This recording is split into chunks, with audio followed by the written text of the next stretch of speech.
ప్రేమైన సహోదరి సహోదరులారా,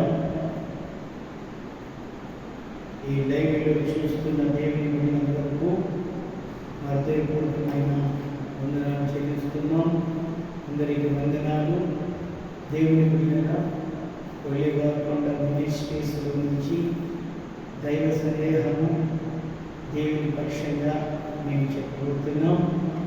మరి మీరు ఇక్కడ ఏ ప్రాంతంలో ఉన్నా, ఏ రాష్ట్రంలో ఉన్నా, ఏ దేశంలో ఉన్నా, ఏ తాలూకులో ఉన్నా, ఏ ప్రాంతంలో ఉన్నా, యేసుక్రీస్తు నామములో ఆయన వాక్యం మీరు వినాలని ప్రభుపేటని మనం చేస్తున్నాం.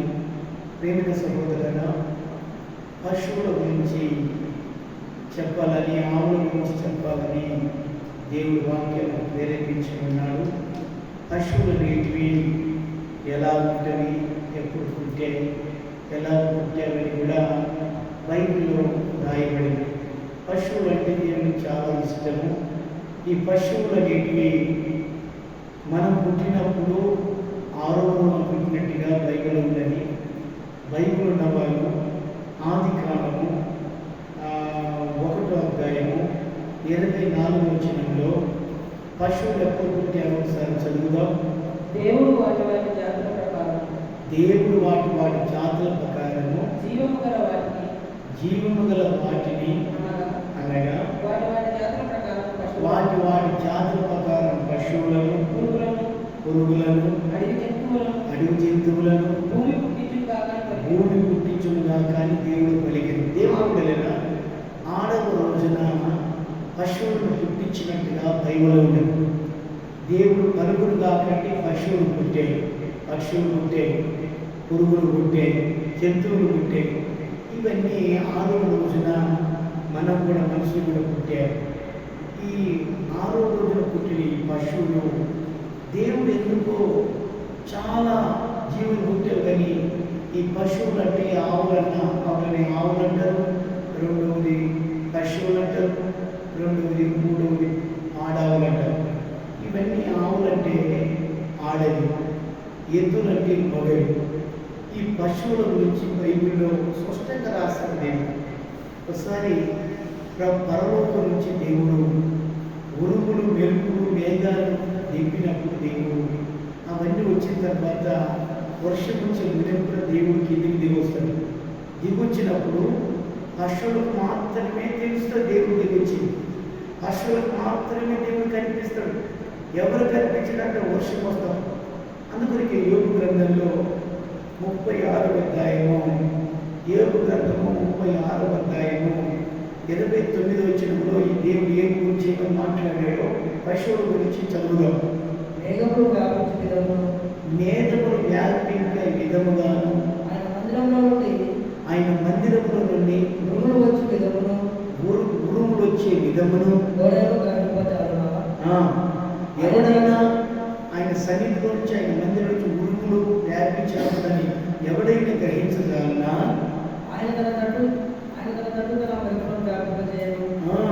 సముద్రం వరకు భాగంగా ఆయన కప్పను. వీటి వలన ఆయన అయా ప్రజలకు తీర్పు తీర్చును. ఆయన ఆహారం సమృద్ధిగా ఇచ్చేవాడు. ఆహారం సమృద్ధిగా దేవుడు ఇచ్చేవాడు. ఇరు పక్కన ఆయన మెరుపులు మెరిపించేవాడు. ఉరికి తగలవలనని ఆయన దాన్ని ఆజ్ఞాపించును. ఆయన గర్జన ప్రదర్శనం చేయను. ఆయన వచ్చుచున్నాడని ఆయన పశువులకు తెలుపును. హల్లెలూయా, హల్లెలూయా. ఉరుములు, మెరుపులు, మేఘాలు ఆవరించినప్పుడు భూమి మీదకి దేవుడు వస్తాడు. ఆ భూమి మీదకి దేవుడు వచ్చేది ప్రపంచంలో చాలా మంది ఉన్నారు, కానీ కోట్ల మంది ఉన్నారు. కానీ దేవుడు కిందికి దిగి వచ్చేది పశువులకు మాత్రమే తెలుసు, కానీ మనసులకు తెలియదు. కానీ ఏమిటో దేవుడు చెప్పాడు. దేవుని వెళ్ళగా ఉరుములు, మెరుపులు, వర్షము, ఇవన్నీ మెరుపులు, ఉరుములు ఇవన్నీ దేవుని సన్నిధి నుంచి వస్తాయి. ఇవి వస్తున్నప్పుడు అందరికీ ఆవు పశువులు కానీ ఆవులు కానీ ఆ ఉరుములు గాలి వచ్చినప్పుడు, ఆ మెరుపులు వచ్చినప్పుడు అన్ని తోకలు పైకి లేపి అవి డ్యాన్స్ చేస్తే ఎప్పుడైనా మందులు ఉన్న కాడ చూడండి. మీరు పశువుల కాపర్లారా, గొర్రెల కాపర్లారా ఎవరైనా చూడండి. మీరు ఒకవేళ మీరు ఏడైనా పశువులు వర్షం వస్తున్నప్పుడు పశువుల మంద కడుతుందండి, అవన్నీ తోకలు పైకి లేపి గంతులేస్తాయి. దేవుడు వర్షం వచ్చి మునిపెట్టి దేవుడు పర్లోకం నుంచి దిగి వచ్చినప్పుడు పశువులకు మాత్రమే తెలుస్తుంది, కానీ ఏ మనుషులకు దేవుడు తెలియలేదు. హల్లెలూయా, హల్లెలూయా. అదేవిధంగా దేవుని పేద ఏలి కాలంలో కరువు వచ్చింది, భయంకరమైన కరువు వచ్చింది. వర్షం లేదు, ఎక్కడ చూసిన సీలు ఎండిపోయినాయి, ఎక్కడ చూసిన చెట్లు ఎండిపోయినాయి. ఈత చెట్లు, తాటి చెట్లు, అన్ని చెట్లు ఎండిపోయినాయి, బాయిలు ఎండిపోయినాయి, సీలు ఎండిపోయినాయి. ఎక్కడ చూసిన కరువు కష్టాలలో ఉన్నారు. తర్వాత ఈ పశువులు, గొర్రెలు కూడా ఆహారం లేక ఉడుగుతూ ఏడుస్తూ ఉన్నాయి. అందుకనికి ఏమి గ్రంథం 1వ అధ్యాయము 17వ వచనం బైబిల్లో ఇత్తనాలన్నీ మంచి బిడ్డల కింద కుళ్ళిపోతున్నవి,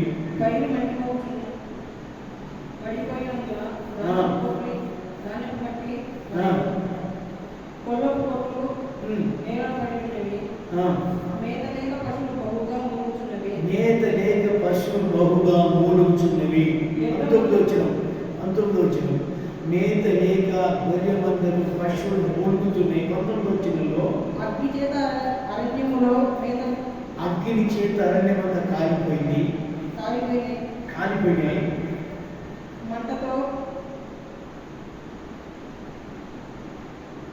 మంటతో చెట్లన్నీ కాల్చివేసేను. యెహోవా నీకే నేను మొరపెడుతున్నాను. నదులు ఎండిపోయి చూసి అగ్ని చేత మేత స్థలం అంతా కాలిపోవడం చూసి పశువులు నీకు మొరపెడుతున్నవి. పశువులు దేవునికి ప్రార్థించుచున్నాయి. హల్లెలూయా. దేవుని బిడ్డలారా, నదులు ఎండిపోట, వాగులు ఎండిపోట, మొత్తం ప్రపంచమంతా కరువు వచ్చినప్పుడు ఈ పశువులన్నీ దేవునికి మొరపెట్టి ప్రార్థన చేసేవట. మానవులు చేసిన పాపం వలన, మానవులు చేసిన అపరాధం వలన, దోషం వలన వర్షం, తొలకర వర్షం, కడగల వర్షం లేకపోతే నూనె లేని పశువులు మొరపెట్టి దేవునికి ప్రార్థించే. హల్లెలూయా. అదేవిధంగా అదే గ్రంథంలో 2వ అధ్యాయము 21వ వచనంలో దేవుడు ఏమంటున్నాడు పశువులతో? దేశమా భయపడక గంతులేగి సంతోషించుము. యెహోవా నీకు గొప్ప కార్యం చేయబోతున్నాడు. పశువులారా మీకు భయపడకండి, మీకు గడ్డి బిళ్ళను మలిపిస్తున్నాను. హల్లెలూయా, హల్లెలూయా. దేవుని బిడ్డలారా, పశువులు చెప్తున్నాడు, దేశమా భయపడకాకు, గొప్ప కార్యం దేవుడు మీకు చేయబోతున్నాడు, మీరు గంతులు వేయండి అంటాడు. పశువులారా మీరు భయపడకాకండి, గడ్డి బిళ్ళలు నేను మీకు మలిపిస్తున్నాను. దేవుడు గడ్డి బిళ్ళల గురించి వాళ్ళకి ఆహారం లేక మొరపెడితే దేవుడు గడ్డి బిళ్ళలు మలిపిస్తున్నాను. పశువులారా భయపడకాకండి అని దేవుడు ఆవుల గురించి రాశాడు. దేవుడు స్తోత్రం. దేవుని బిడ్డలారా, ఈరోజు ఆవుల కాడ దేవుడు ఉన్నాడు. ఈ పశువులు అంటారు, ఆవులు అంటారు. ఈ ఆవుల కాడ దేవుడు ఉన్నాడు.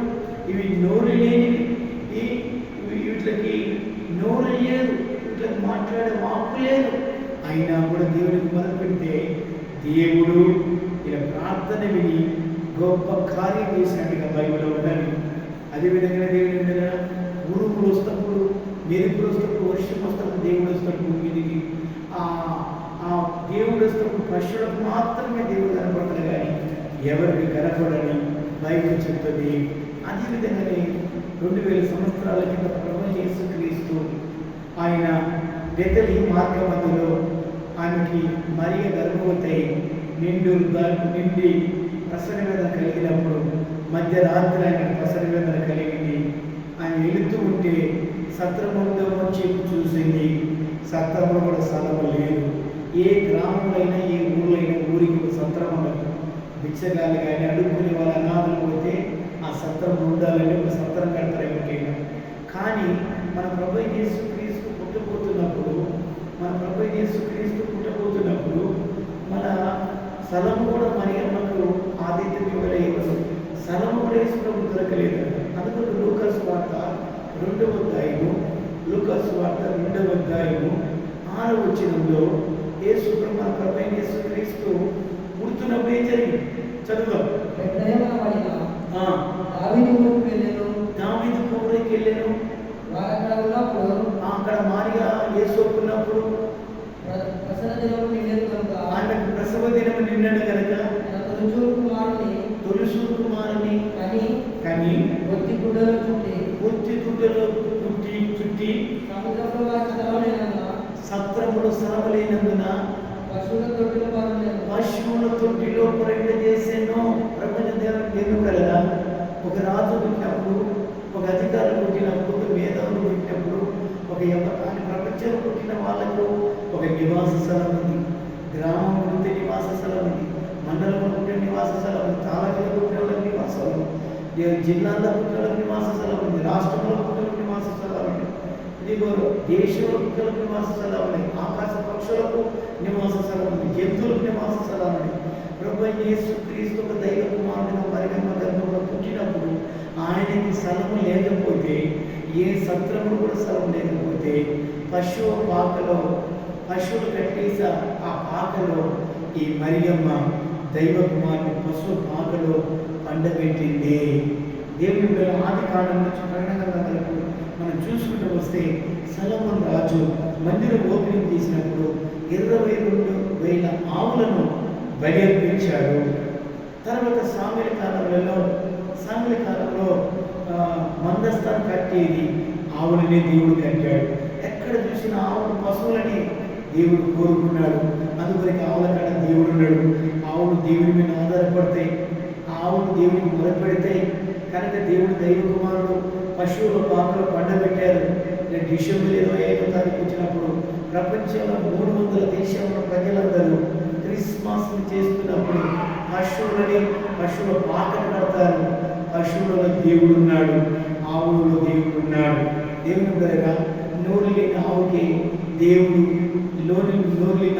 దేవుని దర్శనం చూపిస్తే, నోరు లేని ఆవుకి దేవుడు ప్రార్థన చేయడానికి ఆ ప్రార్థన విని దేవుడు పశువుల ప్రార్థనని కార్యం చేస్తే మళ్ళీ అన్ని దేవుని పోలికలు దేవుని రూపంలో అన్ని రంగాలలో పుట్టిన మానవుడుగా ఒక మానవాలుగా ఉన్నావు. మళ్ళీ ఎందుకు నువ్వు దేవుని అడుగు? నీ కొరకు కలవరి సెలవులు మరణించిన దేవుడు, ఆవులకు తోడైన దేవుడు, ఆవుల ప్రార్థన దేవుడు. నీ ప్రార్థన ఏంటంటైనా నా పిల్లల ప్రార్థన, నా కుటుంబ ప్రార్థన, తండ్రి నా భార్య ప్రార్థన, నా భర్త ప్రార్థన, నా తల్లి ఆలోచించి ఆరోగ్యం ఇచ్చి నెమ్మదించి పశువులకు ఆవులకు తోడై ఉన్నట్టుగా మాకు తోడై ఉండి బతికిన కాలంతో కృపాక్షములతో నువ్వు నడిపించమని నువ్వు రోజు ప్రార్థన చేయి. దేవుడు నీ జీవితంలో గొప్ప సూచక్రియలు, మహస్త కార్యాలు నీ కుటుంబంలో నీ పిల్లల జీవితాలలో చేసి చూపిస్తాడు. ఈ బతికిన కాలంతో కృపాక్షములతో నేను ఆనందంతో సంతోషంగా నిలబెడతాడు. దేవా నేను నమ్మకం వస్తున్నానని దేవుని నువ్వు జీవించు. నువ్వు దేవుడే నీకు చూసుకుంటాడు. అన్ని విషయాలు నీకు పోషిస్తాడు. దేవుడు నోరు లేని పశువులను, నోరు లేని ఈ జీవులను పోషించాడే. నీకు పోషించడానికి ఈ రాత్రి వేళలో ఈ లైవ్ వింటున్న దేవుని దగ్గర మేము పోషించడానికి సిద్ధంగా ఉన్నాడు. ఈ రోజు నుంచి నువ్వు మొదలుపెట్టు. ఆవులకు తోడైన ఆవుల ప్రార్థన అయిన దేవ, మా ప్రార్థన విని మాకు కూడా గొప్ప కార్యం చేయమని నేను నడుగు సూచకల్ని మా హస్తకల్ని కుటుంబంలో చేసి నేను ఒక ఉన్నత స్థానంలో, అత్యున్నత స్థానంలో నిలబెట్టి నీ కుటుంబాన్ని, నీ పిల్లల్ని మహిమగల రాజ్యానికి రాకడికి నిన్ను నీ కుటుంబాన్ని సిద్ధపరచును దాకా. Amen, amen, amen. God bless.